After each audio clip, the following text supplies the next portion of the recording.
Hi, Marilyn O'Hearn today talking about don't let transitions scare you. So we're in the midst of huge transitions and pretty much all the time we could be going through transitions. So what kind of a transition goer througher are you? Are you one that gets excited about it?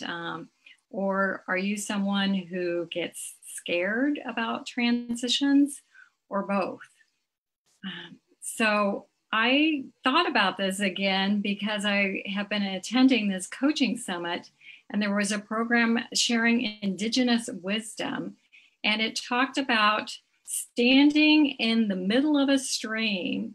And normally we think in transitions we're reaching towards the future, but it invited us, the native wisdom holders, to first reach out and grab the essential parts of the past and then reach out for the future.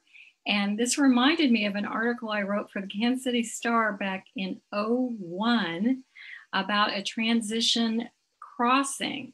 That just imagine you're in a little boat and you're pushing off from shore and you are experiencing maybe some excitedness or some fear or some regret about leaving that shore or some guilt as you let go of the past and move forward. And then you're in the middle of the stream in this tiny boat and kind of bouncing around, and then you're and experiencing that, and it's hard to focus while you're there. So the workplace studies, William Bridges research shows that productivity goes down for organizations and for individuals during that rocking around time. And then you end up on the other shore, and it takes a while for you to get your land legs and get readjusted and to see what's there and to find your best way forward. And what I found in recent years is that it's such a rapid pace of change that you really don't have much time on the shore at all anymore to adjust. And I also, have moved away from this individual idea. So, because I work more with teams now, leaders in teams and organizations, and I reflected back on a childhood canoe trip. And so there were 8 children and 4 adults. It was my parents and my aunt and uncle.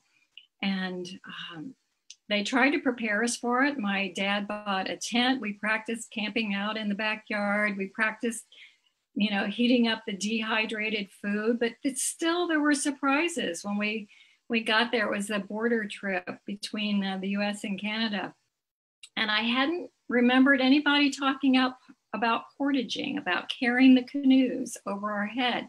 I was about 10 years old. And my cousin, who I was closest to, was a foot taller. So we're trying to balance paddling in the canoe and carrying the canoes and finding leeches and icky stuff floating around in the water.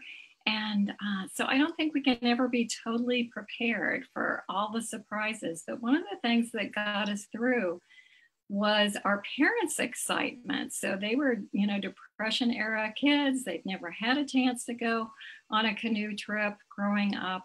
They wanted us to have this experience, and they were so excited. So it's partly the leader, whether that's in a family or a team or an organization, vision and communication that carries you through the transition. So that's one of the points. I'm offering in my weekly blog 4 steps. And another is, what is your stance? Are you going to choose to be overwhelmed and stay frightened and just kind of hide out during transitions? Or are you going to embrace them and look for the learning and the transformation and rejoice in that?